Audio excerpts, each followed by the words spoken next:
Okay, guys, I know that a lot of you are really confused with when to use the quadratic formula, and it can get quite confusing, and you say to yourself, but how do I know when to use certain things? Okay, so I just made like a little thing of how to know when to use the quadratic formula. Okay, now let's say you've given something like x squared minus 6x plus 6 equals 0, and then it says correct to one decimal place.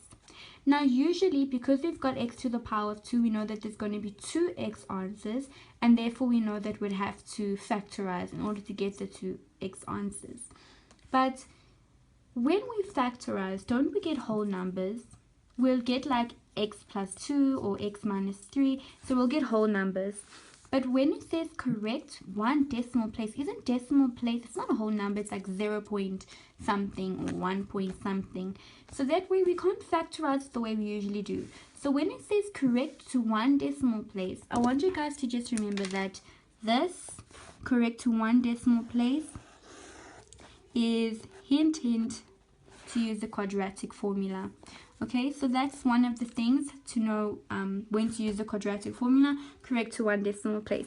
Then you know the quadratic formula is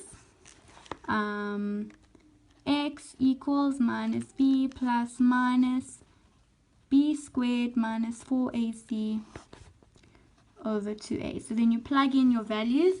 So a would be 1, b would be minus 6, and c will be 6, and you just plug it in.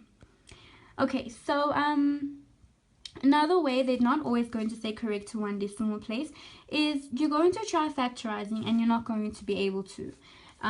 So you're going to find out, like, let me just show you.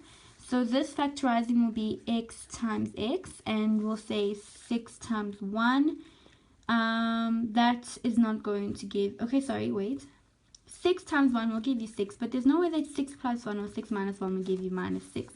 Now we can try another way. We have 3 and 2. 3 and 2 is not going to give you 6 in any way. It's going to give you 5. So you're really going to realize that you can't factorize and you're going to need to use the quadratic formula. So that's another way to know.